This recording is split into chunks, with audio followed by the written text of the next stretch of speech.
Bon, eh ben, rebonjour à ceux que j'ai pas dit bonjour encore. Donc mon nom, moi, c'est Tony Matégic. Je suis Channel System Engineer chez Fortinet depuis quelques années maintenant. Et aujourd'hui, on va vous présenter, enfin je vais vous présenter surtout le Zero Trust Network Access chez Fortinet, un petit peu comment ça fonctionne et comment ça se comporte. Alors déjà un peu d'histoire, un peu d'introduction au Zero Trust Access. Déjà la première chose qu'il faut savoir, c'est que les architectures ont pas mal évolué dans le temps. On va dire que les besoins des clients et les architectures ont évolué. On avait dans le temps ce qu'on a sur la gauche, c'est-à-dire des architectures beaucoup très centralisées. On avait des data centers, des campus, des DMZ, des remotes. Voilà, c'était bien segmenté en termes d'accès réseau.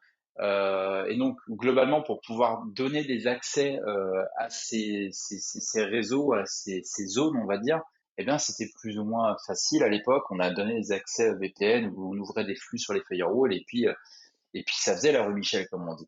Aujourd'hui, cette expression fait vraiment d'un autre temps, pardon. Euh, Aujourd'hui, les ressources auxquelles sont amenés à travailler les utilisateurs sont hébergées partout. Finalement, on observe vraiment que nos clients ne passent pas uniquement que par des data centers on-premise, mais ils ont également des branch office, ils ont des HQ, ils ont des applications dans des SaaS, que ce soit des SaaS publics, des SaaS privés. Ils ont, on a également des utilisateurs qui sont en remote, etc., etc. Donc en gros, on a vraiment un écosystème qui est très varié en termes d'accès réseau. Et donc le but est de pouvoir répondre malgré cette complexité d'architecture où finalement on a des ressources partout, il faut y accéder de partout. Eh bien, il faut répondre aux besoins des clients et ça de façon sécurisée. Donc là, les accès VPN classiques aujourd'hui sont limités pour ce besoin-là. Donc il va falloir qu'on pense à évoluer pour justement assurer la sécurité malgré tout. Donc qu'est-ce que nous dit le NIST? Le NIST, par rapport à ça, il nous dit que il faut prendre en considération le fait que on ne peut pas faire confiance à un périphérique par défaut. C'est-à-dire que la philosophie du Zero Trust, c'est vraiment un paradigme de la cybersécurité qui est basé sur la protection des ressources et le principe sur lequel la confiance n'est jamais accordée implicitement et doit être continuellement réévaluée.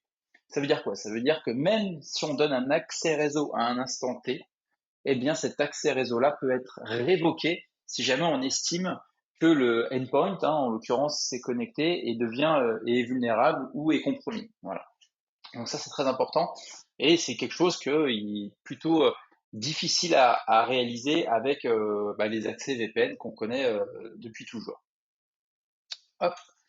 Donc les principes du Zero Trust. Trois grands principes sur le Zero Trust. C'est on ne fait jamais confiance. C'est-à-dire que par défaut, là où peut-être dans le temps on faisait confiance aux machines, c'est-à-dire qu'on les connectait sur le réseau bêtement en se disant bah voilà la machine voilà connecte-toi sur le réseau puis on verra s'il se passe quelque chose, etc. Là le Zero Trust nous dit non, par défaut on ne fait pas confiance et derrière on va vérifier que la machine est digne de confiance avant de lui donner un accès réseau.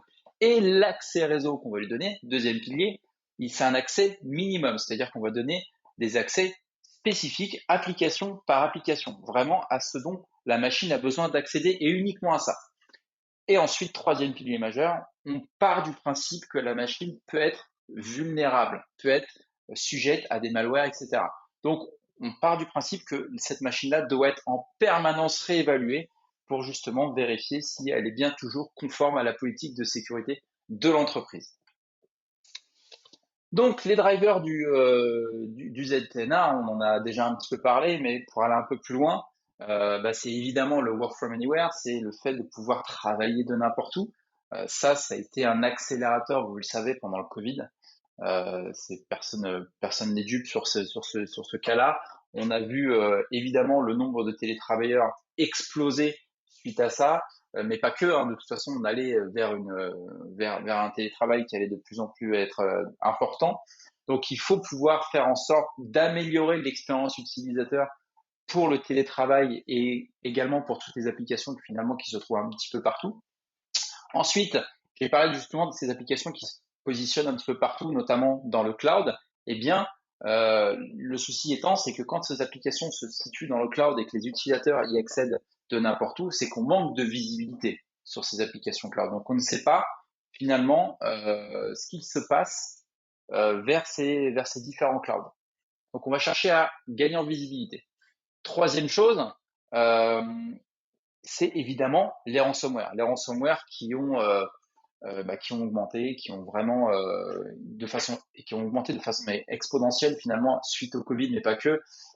Donc il va falloir aujourd'hui partir du principe qu'effectivement tous les endpoints sont vulnérables et qu'il peut y avoir vraiment, il peut y avoir vraiment des soucis à faire confiance par défaut.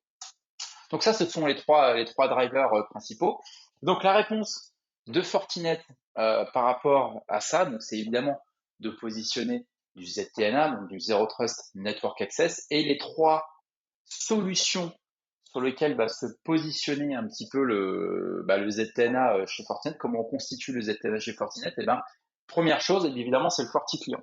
Le FortiClient, vous savez, c'est le client intégré qu'on va positionner sur les postes de travail et qui va finalement faire réaliser le contrôle de posture du poste, mais pas qu'on. On va venir un petit peu dans le détail un petit peu après de ce que fait le FortiClient.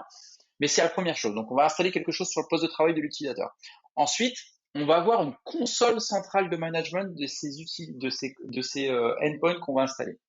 Donc, cette console centrale de management s'appelle le FortiClient EMS ou la console FortiSASI. C'est l'un ou l'autre. Donc, soit effectivement là, le FortiClient EMS, une console centrale de management qu'on peut avoir soit en on-premise, soit dans le cloud Fortinet, soit prendre à la console FortiSASI, qui est un SASI. Et dernière chose, donc troisième pilier, troisième solution qui est indispensable dans le cadre du ZTNA, c'est une gateway. Une gateway pour finalement accéder aux ressources derrière lesquelles sont hébergées finalement les applications auxquelles on souhaite accéder. Donc ça, il y a plusieurs solutions chez Fortinet qui sont compatibles avec le ZTNA, et notamment la plus connue, le FortiGate évidemment, mais il y a le FortiWeb, FortiADC, FortiFAB, etc., etc. On voit que la liste va de toute façon grossir de jour en jour. Donc ces trois solutions, trois composants finalement majeurs du ZTNA, effectivement FortiClient, FortiClient MS et FortiOS, puisque les solutions que je vous ai présentées juste avant, le FortiGate, FortiADC, etc., sont tous basés sur un OS commun qui est le FortiOS. En complément de ces composants principaux pour réaliser ZTNA, on va avoir en option, si on le souhaite, des compléments d'authentification, notamment pour faire du MFA. Donc du MFA, notamment avec le FortiAuthenticator, le FortiToken, FortiToken Cloud ou FortiTrust. Et on va pouvoir faire également potentiellement du SAML, si on le souhaite. Alors, premier composant, je vous en ai parlé, c'est le FortiClient. Le FortiClient, c'est l'agent intégré qu'on positionne sur les postes de travail. Cet agent intégré, il a vocation à faire plein de choses. Il ne fait pas que le contrôle de posture du poste de travail. Il a une liste, et c'est ce que vous voyez un petit peu sur la gauche, on va passer en revue. Mais la première des choses, évidemment, c'est le connecteur fabrique. C'est-à-dire que il va s'assurer de la visibilité du poste de travail dans la fabrique Fortinet. C'est-à-dire que c'est lui qui va prélever toutes les informations sur le poste de travail pour justement remonter ça après dans la fabrique. Donc en gros, est-ce que le poste de travail est bien dans le domaine? Est-ce qu'il y a tel ou tel logiciel d'installer sur le poste de travail? Est-ce que l'antivirus est à jour? Est-ce que, je sais pas, est-ce que l'utilisateur est dans l'entreprise ou à l'extérieur de l'entreprise?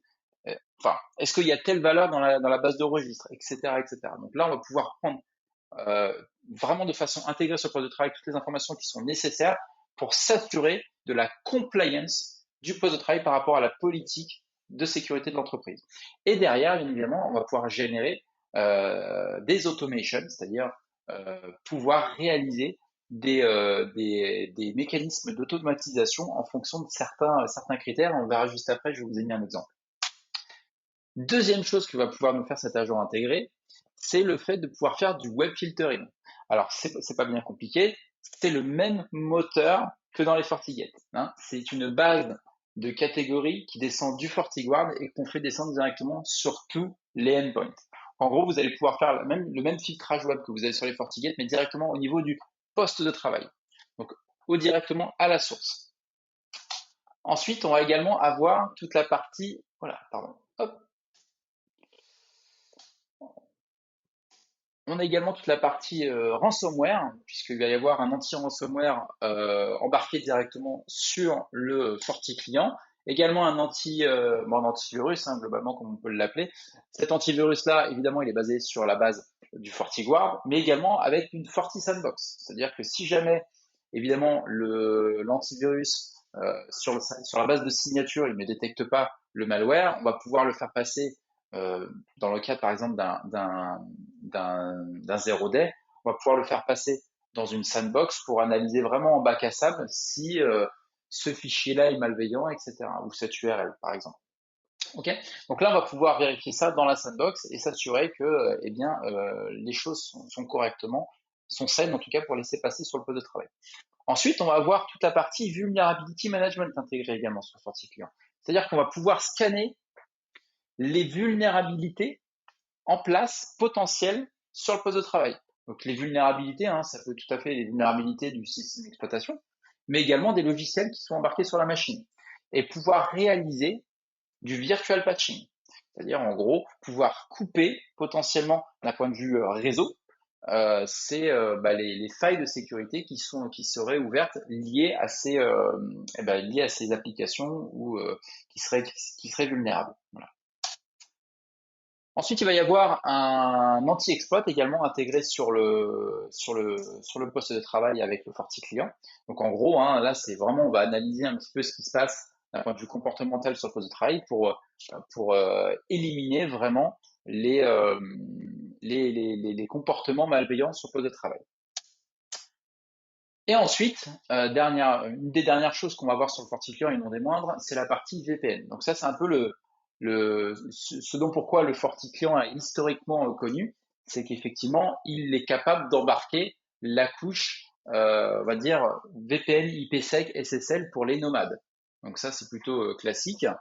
Mais également, du coup, avec des fonctionnalités un peu plus avancées comme l'autoconnect, l'Always On, c'est-à-dire qu'on va pouvoir directement faire en sorte que les postes de travail se connectent directement à l'ouverture de la session sans qu'il y ait besoin de taper quoi que ce soit. Et surtout que le poste de travail soit tout le temps connecté à l'entreprise. Okay. Et puis dernière chose, bien évidemment, qu'on va embarquer sur le FortiClient, et je vous l'ai présenté depuis le début, c'est la partie ZTNA. En gros, c'est le fait de pouvoir remonter donc toute la compliance du poste de travail dans la fabrique et justement réaliser des règles de ZTNA pour autoriser certains flux à monter vers des gateways ZTNA. Et on va passer justement dans le détail tout de suite de comment tout ça fonctionne. Alors, c'est très simple. Quand un client souhaite effectivement réaliser du ZTNA avec le FortiClient, la console centrale, etc. Donc j'ai dit, hein, les trois composants majeurs pour réaliser du ZTNA chez Fortinet. Ce qui va se passer, c'est que on va déployer donc le FortiClient sur le poste de travail. Donc comment on fait? C'est très simple. Dans la console centrale de management EMS, on a la possibilité de créer des packages de FortiClient customisés pour les besoins de l'utilisateur.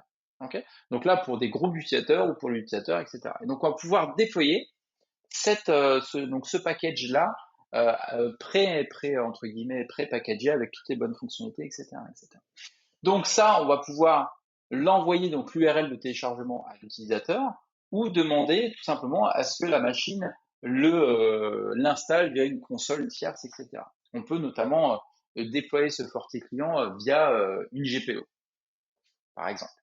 Donc une fois qu'on a installé le FortiClient sur le poste de travail, on peut embarquer le fait que le FortiClient se connecte automatiquement à la console centrale de management. Donc ça, c'est plutôt intéressant. C'est-à-dire que l'utilisateur n'a strictement rien à faire. On peut déployer ce MSI via GPO et la GPO installe le FortiClient et le FortiClient se connecte automatiquement vers la console centrale de management. Une fois que ça s'est connecté, eh bien, le FortiClient va commencer à remonter sa télémétrie vers sa console centrale de management. C'est ce qu'on appelle la télémétrie, c'est la liaison qu'il y a entre le FortiClient et la console centrale de management. Donc en gros, là, on va commencer à remonter vraiment toutes les informations du poste de travail. Une fois que ces informations sont remontées vers la console centrale, eh bien, on va avoir vraiment toutes les informations du poste qui sont remontées. Et derrière, on va pouvoir réaliser une connectivité de cette console centrale vers les gateways FortiOS. Alors, ça peut être d'un FortiGate, par exemple, de telle façon à pouvoir faire redescendre ces informations vers une autre plateforme comme le FortiOS. Alors, évidemment, dans la console centrale du FortiClient, vous avez plusieurs possibilités. Vous allez pouvoir notamment descendre des configurations à la volée. C'est-à-dire que si votre utilisateur, vous souhaitez que sur telle population d'utilisateurs, il y ait de l'antivirus, de l'anti-ransomware, des connectivités VPN, mais pas de URL filtering, de web filtering, pardon, eh bien, on va pouvoir déployer ça directement via la console centrale sur tous les FortiClients ou vers une population de FortiClients. Ou alors dire, bah voilà, je vais créer tel autre groupe de profils avec le web filtering en plus d'activer. Je vais pouvoir également créer des profils de VPN pour que les profils de VPN soient automatiquement chargés également dans le FortiClient. Comme ça, vos utilisateurs n'ont plus qu'à sélectionner le bon VPN et de taper leur login mot de passe potentiellement vers le VPN. Okay, ça, c'est pour la partie VPN. On n'est pas sur la partie CTNS, c'est encore autre chose.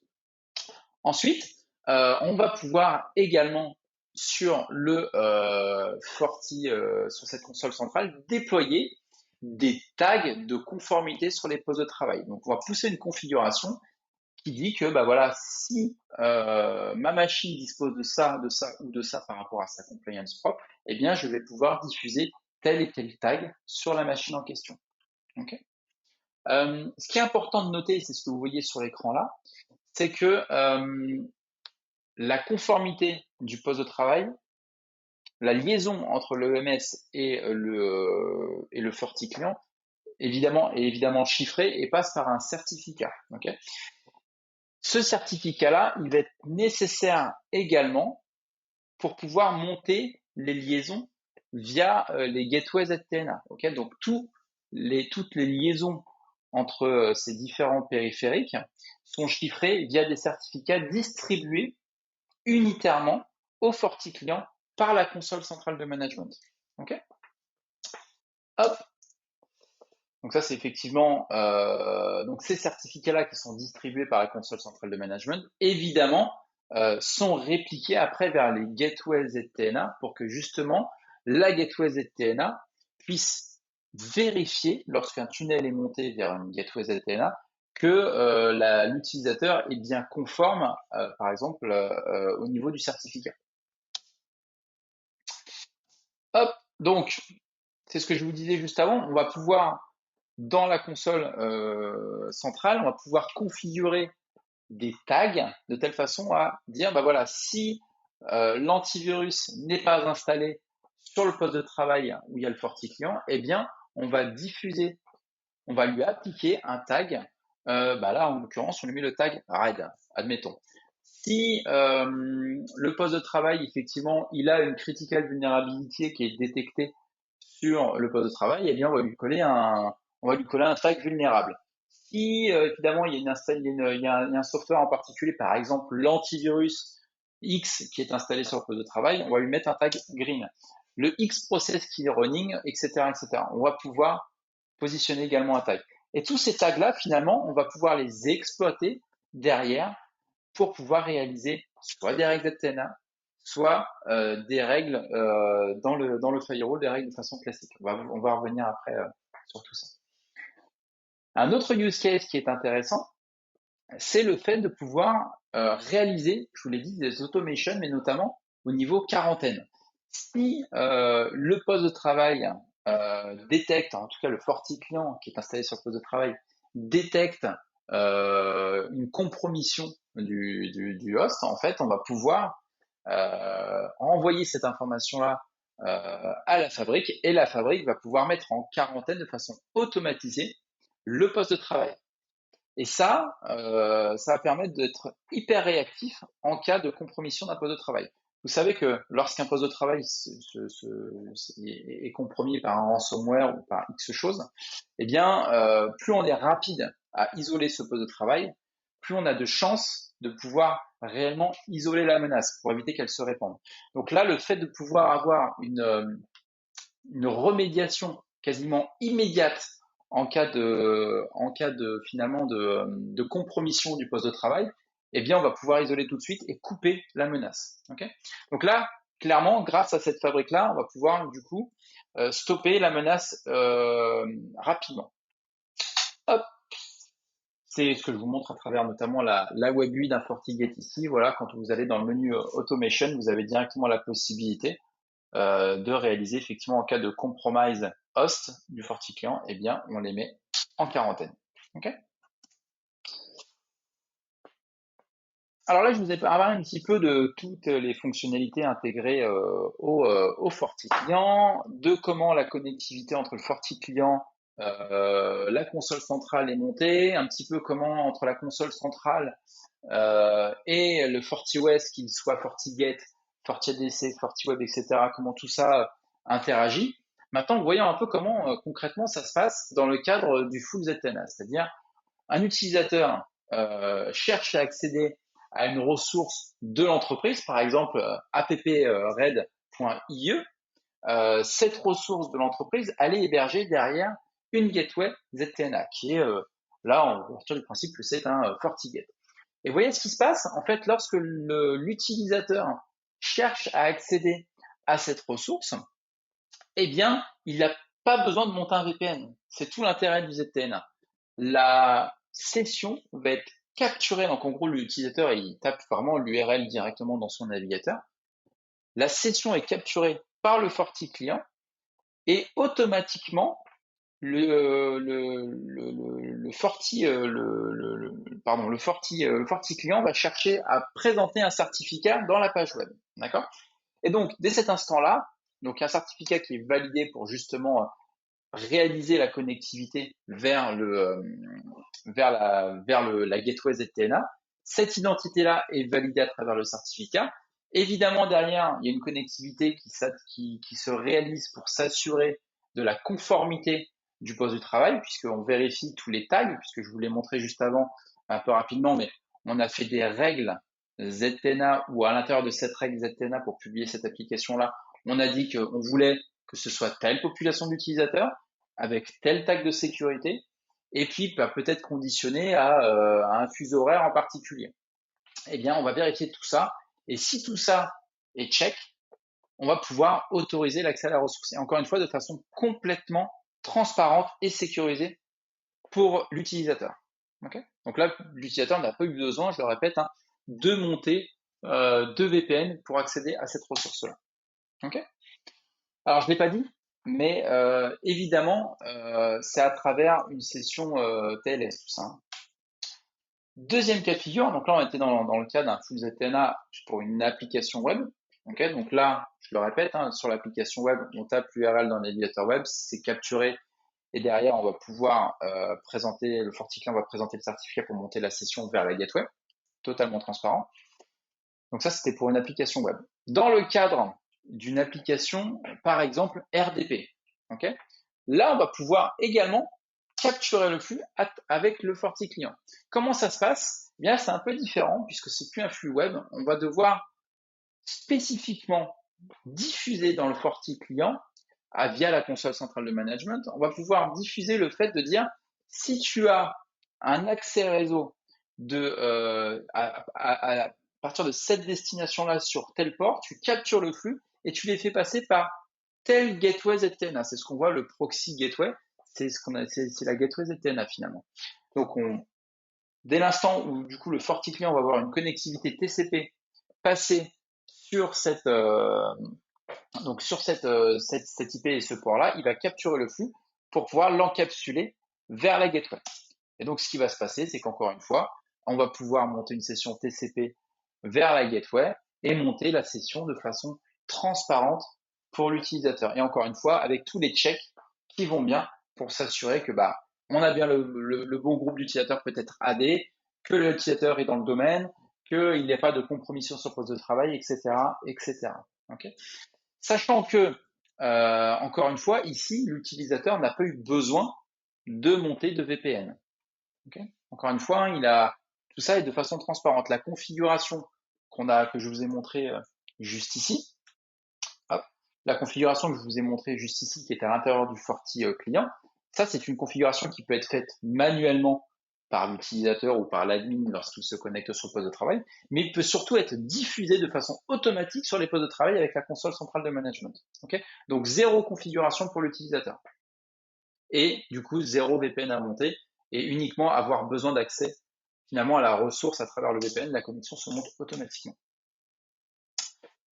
Alors, on a un troisième scénario qui est hyper intéressant également dans le cadre du coup de cette fabrique avec le ZTNA, c'est le fait de pouvoir également faire de la connectivité euh, en checkant IP MAC à travers le ZTNA. C'est-à-dire que dans le cas où vous avez un client qui vous dit peut-être vous avez besoin peut-être d'installer le VPN traditionnel sur votre pour plus de simplicité, vous voulez du VPN traditionnel, vous pouvez le faire, mais en plus rajouter une surcouche avec des tags de sécurité. C'est-à-dire que vous ouvrez peut-être large au niveau de votre VPN, au niveau de la connectivité VPN SSL ou IPsec du FortiClient, et puis derrière, rien ne vous empêche, dans les règles de sécurité de votre FortiGate qui donne accès après aux ressources internes de l'entreprise, de positionner dans ces règles-là les objets avec des tags qui vont faire retomber finalement à l'intérieur de ces tags-là les IP et les MAC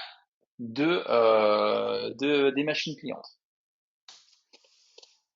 Hop, alors, maintenant que je vous ai parlé un petit peu de ZTNA et de toute la philosophie Fortinet et justement des composants et de comment ça fonctionne concrètement, on va parler maintenant de ce qu'on appelle l'Universal ZTNA.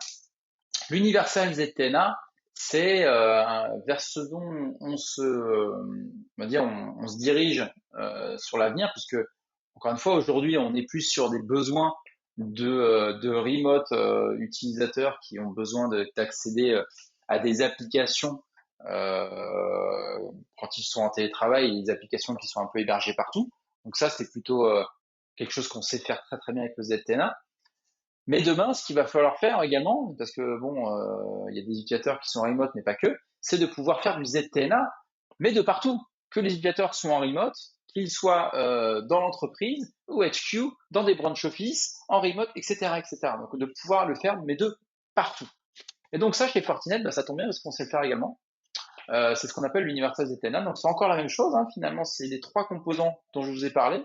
C'est exactement la même philosophie qui va nous permettre de réaliser ça. Donc en gros, que l'utilisateur soit sur du campus, du branch office ou en remote, on va passer par des ZTNA Gateway, donc encore une fois basés sur des FortiOS, hein, je répète, FortiGate, FortiADC, FortiWeb, FortiPAM, etc., qui vont, eux, proxifier finalement la connectivité vers les applications que les utilisateurs souhaitent accéder. Okay. Et donc ces applications peuvent être aussi bien en data center que dans des clouds publics ou des clouds privés. Okay. Hop, ça passe plus. Alors justement, bah, comment ça se passe un petit peu cette Universal ZTNA? Eh bien, on a John hein, qui work from anywhere. Et John, de temps en temps, il a besoin de travailler dans l'entreprise. Donc, quand John il travaille dans l'entreprise, il a toujours son FortiClient d'installer sur son poste de travail. Mais du coup, quand il est dans l'entreprise, on va pas lui faire monter des connectivités avec proxifiées avec du ZTNA, etc. vers des FortiGate, etc. Non, on va partir du principe qu'à l'intérieur de l'entreprise, on va pas avoir besoin de chiffrer de bout en bout. On peut tout à fait dire que on va pouvoir mettre en place du ZTNA, mais uniquement à travers comment ça s'appelle uniquement à travers le fait de pouvoir un peu diffuser des tags dans les FortiGate. Donc en gros, là, ce qui se passe, c'est que les Forti clients vont remonter leurs tags au Forti client EMS, donc la console centrale de management, avec les IP et MAC de l'utilisateur qui se trouve dans l'entreprise. Et du coup, on va pouvoir réaliser dans les FortiGate ici des règles de sécurité en relation avec ces tags et donc ces IP et ces MAC qui sont diffusés à travers les FortiClients. Okay. On va pouvoir également profiter de ce FortiClient potentiellement pour diffuser de l'authentification, notamment SAML. Avec, par exemple, ici, on va pouvoir avoir le FortiAuthenticator qui fera Identity Provider et les FortiGate qui feront Service Provider. Okay.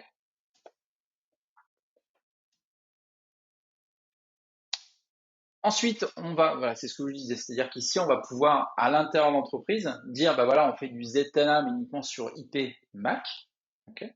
Alors, ZTNA, voilà, on fait du filtrage, on fait IP MAC en travaillant effectivement sur les tags ZTNA. Et on va pouvoir également, puisqu'on est en capacité avec le FortiClient de savoir si le poste de travail est à l'intérieur de l'entreprise ou à l'extérieur de l'entreprise. Donc, grâce à cette information-là, on va pouvoir réaliser des profils de sécurité différents en fonction de si à l'intérieur ou à l'extérieur. Donc là, partons du principe que dans l'entreprise, eh bien, on a déjà des firewalls en place à l'extérieur, enfin des firewalls périmétriques qui font peut-être déjà le web filtering, ou alors peut-être qu'il y a un proxy sur place qui fait également le web filtering. Donc, on va pouvoir désactiver, en l'occurrence, le web filtering sur le poste de travail. C'est un exemple, évidemment. Donc là, voilà, c'est pour vous montrer que, en fonction du positionnement de l'utilisateur, on va pouvoir créer des règles de sécurité sur le poste de travail différentes. Okay. Même philosophie lorsque l'utilisateur est sur un branch office, potentiellement avec un FortiGate directement sur le branch office, pas de problème, on sait le réaliser également. Et ce même utilisateur, quand finalement il est en remote, aucun changement pour lui, strictement aucun changement pour lui. Il va pouvoir, son FortiClient va détecter qu'il est en dehors de l'entreprise, et dès cet instant-là, eh bien son FortiClient va passer en full ZTNA, c'est-à-dire que au lieu de passer en direct, on va dire vers les ressources de l'entreprise et de faire de l'IP et MAC, eh bien il va monter les sessions à travers des gateways ZTNA. Okay. Et pareil, on va pouvoir, je ne l'ai pas dit tout à l'heure, mais évidemment, on peut rajouter la surcouche SAML par-dessus. Alors, pour rappeler un petit peu ce qui se passe sur le VPN traditionnel, je pense que vous le savez, mais évidemment, quand vous avez un VPN traditionnel, l'utilisateur doit se connecter à un point unique d'une gateway VPN et accéder aux ressources de l'entreprise. Alors, le problème de ça, c'est qu'évidemment, lorsque l'utilisateur se connecte à une gateway VPN, généralement, on ouvre assez large les accès de l'entreprise. Donc ça, pour moi, c'est effectivement problématique. Mais quid de lorsque l'utilisateur cherche à se connecter à des ressources qui sont hébergées sur différents data centers peut-être. Et bien là, l'utilisateur, on sait comment ça se passe. Hein.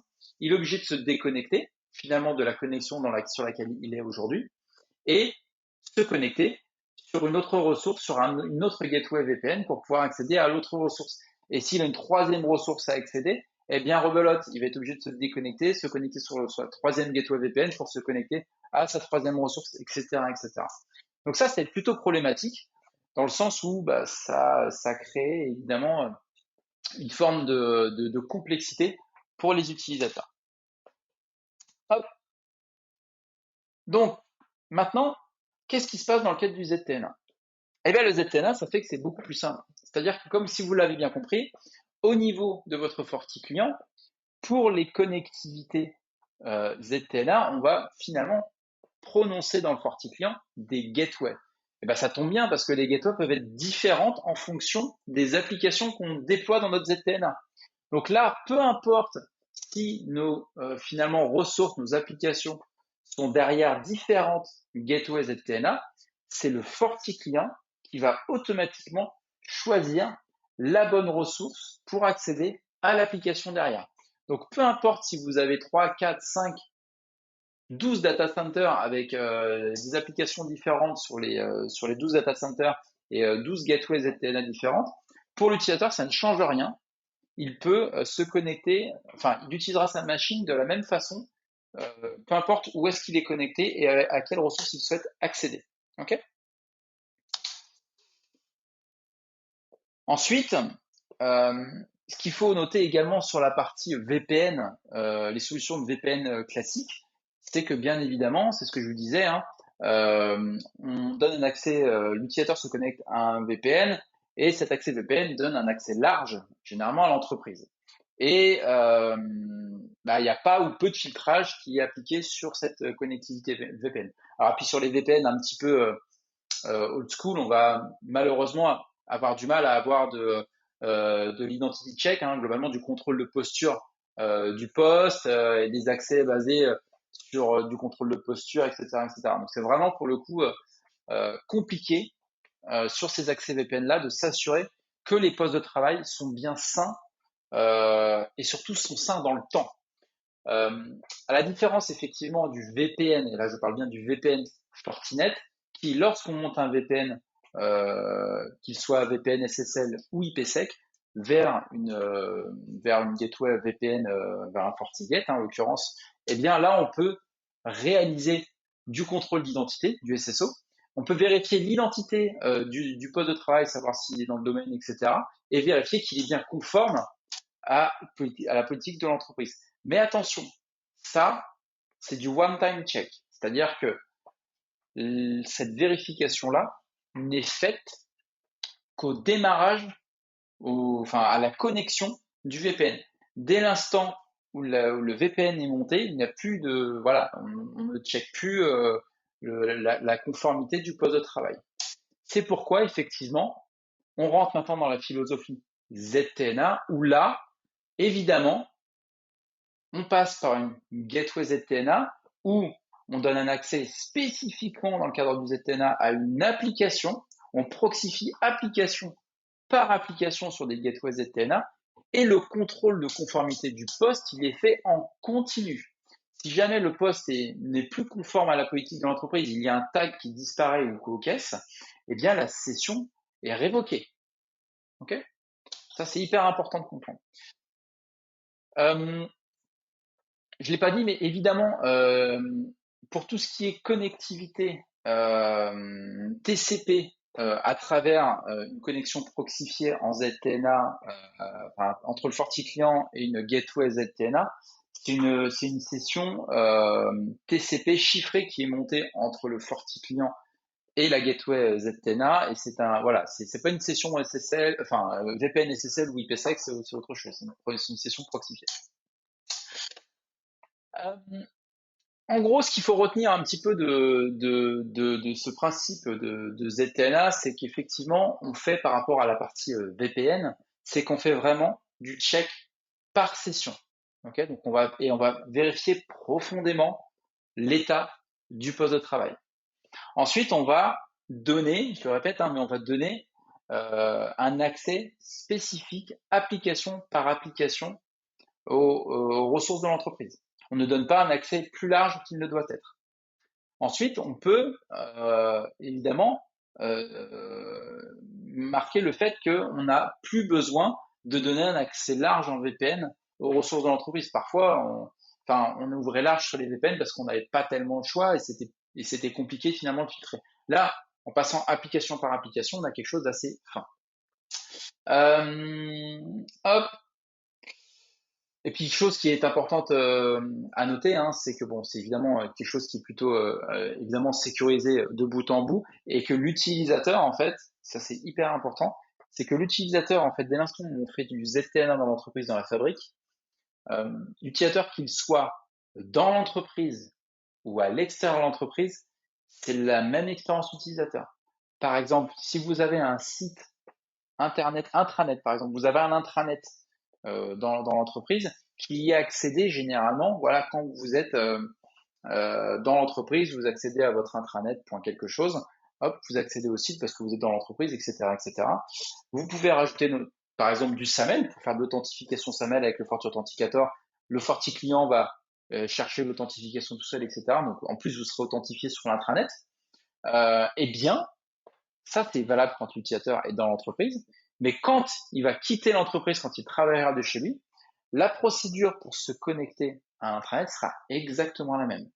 Okay, il va aller il va ouvrir sans avoir monté de VPN ou quoi que ce soit, il va ouvrir son navigateur, taper intranet, etc.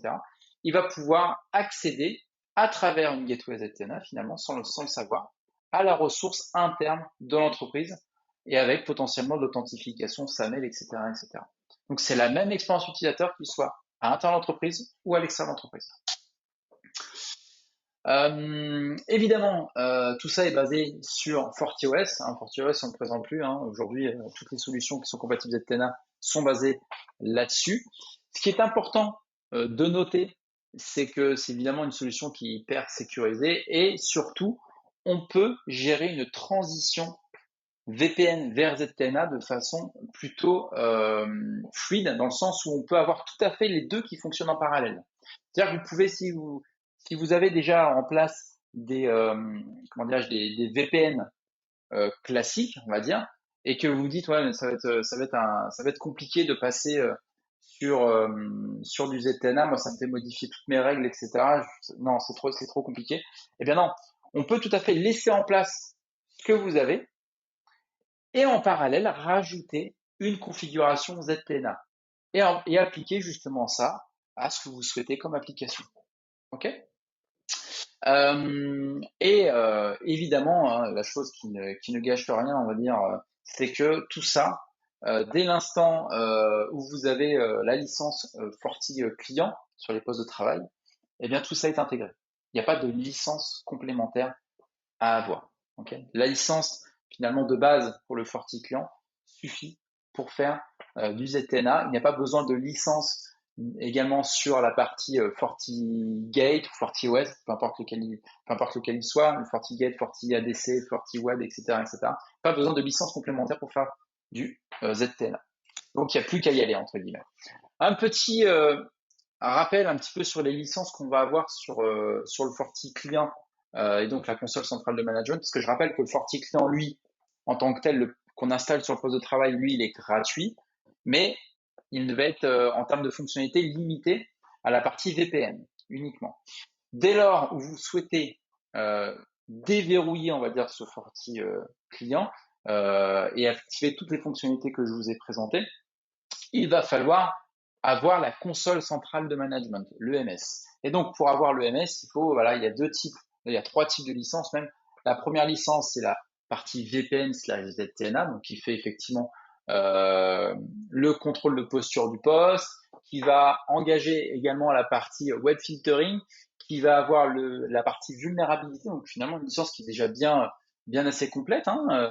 Et finalement, on va pouvoir également diffuser des profils ZTNA, des profils VPN, IPsec, VPN SSL, etc., etc., grâce à cette licence VPN ZTNA.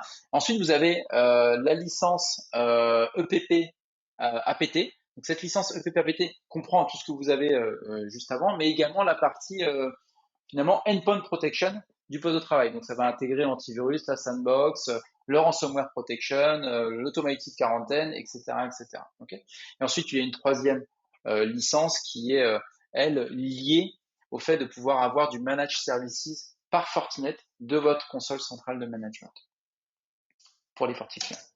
Voilà. Donc, pour résumer, l'Universal ZTNA de chez Fortinet, évidemment, c'est l'évolution du ZTNA et c'est surtout le fait de pouvoir travailler de n'importe où pour des ressources qui sont n'importe où et avec des gateways qui sont n'importe où. Okay, et ça de façon complètement transparente et sécurisée pour les utilisateurs. Peu importe où ils se trouvent, ils accèdent à leurs ressources de la même façon, avec du posture check, de l'identity check et de la sécurité de bout en bout et révocable en permanence. Voilà. Voilà. Bon, je l'ai dit là. Alors, est-ce que tout est clair? Est-ce qu'il y a des questions? C'est maintenant que je commence à lire vos questions. Excusez-moi du coup. Pourrions-nous avoir les slides? Après, oui, tout à fait. On va envoyer le jeu de slides et même l'enregistrement de la session. On vous l'enverra par mail. Normalement, vous recevrez ça demain, puisque c'est 24 heures après la diffusion du webinar. Quelles sont les actions de quarantaine? Eh bien, les actions de quarantaine, c'est tout simplement le fait de mettre en quarantaine le poste de travail. Donc, c'est très simple. Le poste de travail est isolé du réseau. C'est aussi simple que ça. C'est le FortiClient qui verrouille tous les accès réseau du endpoint. La seule connectivité réseau finalement qui est autorisée sur le endpoint, c'est la connectivité vers la console centrale de management. Voilà.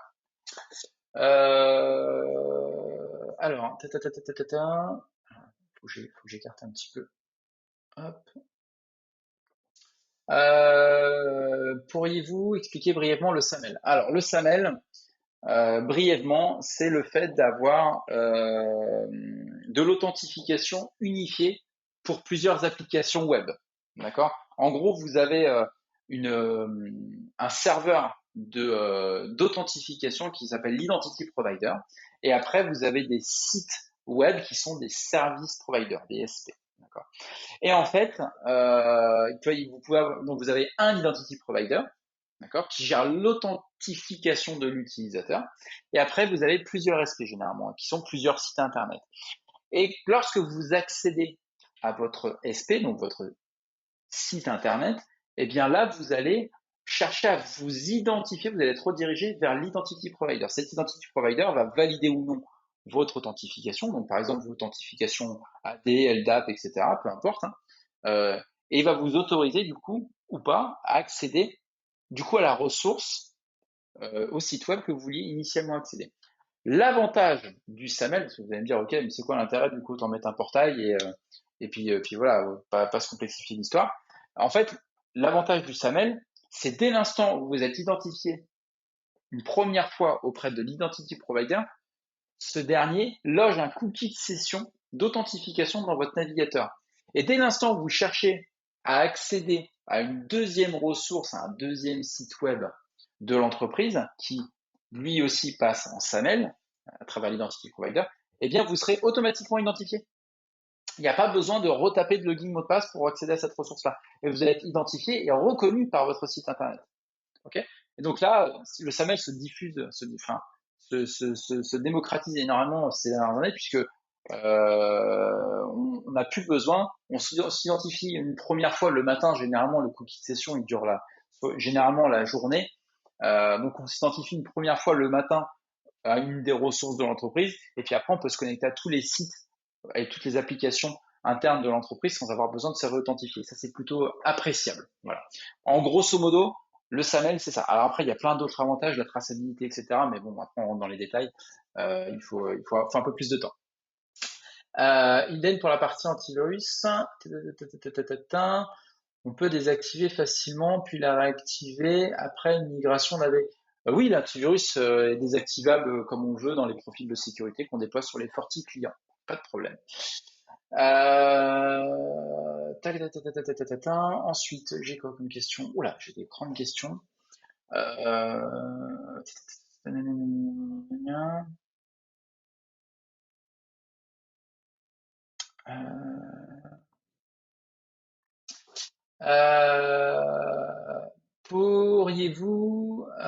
pouvons-nous faire du ZTNA sans client lourd embarqué? Non. On va avoir une forme de ZTNA. Ouais, mais je préfère même pas rentrer dans ce détail parce que l'intérêt du ZTNA, c'est de vraiment d'être intégré sur le poste de travail, d'aller chercher toutes les informations qu'on a sur le poste de travail, pardon, et justement de s'assurer que le poste de travail est conforme à la politique de sécurité de l'entreprise. Et donc tout ça, il faut un agent embarqué sur la machine pour aller justement intégrer toutes ces informations-là. Donc là, malheureusement, sans client lourd installé, on va être assez limité. Alors après, on a d'autres solutions qui permettent d'aller chercher quand même un minimum d'informations, mais on sera toujours un petit peu obligé d'aller chercher l'information via un client. Alors, je vais bien, merci à vous surtout. Euh, gestion des logs parsés. Peut-on avoir une gestion des logs parsés? Je suis pas sûr de comprendre la question. On a évidemment dans le Forti client EMS la possibilité de consulter tous les logs. Vous avez vraiment tout ce qui va bien d'un point de vue log. Vous avez également la possibilité de transférer ces logs-là à un syslog si vous le souhaitez, et puis après faire des parseurs un petit peu dans tous les sens si vous avez un CIEM, etc., etc. Est-ce qu'on peut planifier le patching d'application? Excellente question. Je ne l'ai pas en tête. Alors là, je suis navré. Johan, il faudra que tu reviennes vers moi parce que je l'ai pas. J'avoue que là, j'ai pas la réponse là dans l'immédiat. Les gateways sont installés par qui? Elles sont dans le cloud Fortinet. Alors, j'ai peut-être pas été très très clair. Les gateways ZTNA, effectivement, sont des gateways de type FortiOS, FortiGate, FortiADC, FortiWeb, etc., etc. Ce sont des gateways qui se veulent soit on-premise, soit dans le cloud. Et ça peut même être potentiellement dans le cloud Fortinet. Maintenant, l'idée de l'Universal SASE, c'est évidemment de pouvoir s'adapter à tout type d'environnement. Donc ces gateways-là, bien souvent, ce sont des FortiGate ou des FortiADC, etc., qui sont dans les data centers clients ou dans les clouds, etc., etc. Donc, ce sont bien souvent des solutions VM ou appliance on-premise. Alors, après je regarde bien parce qu'il va falloir qu'on commence l'atelier. Dans le cas du full ZTNA, comment le Forti client sait-il s'il est dans l'entreprise ou pas?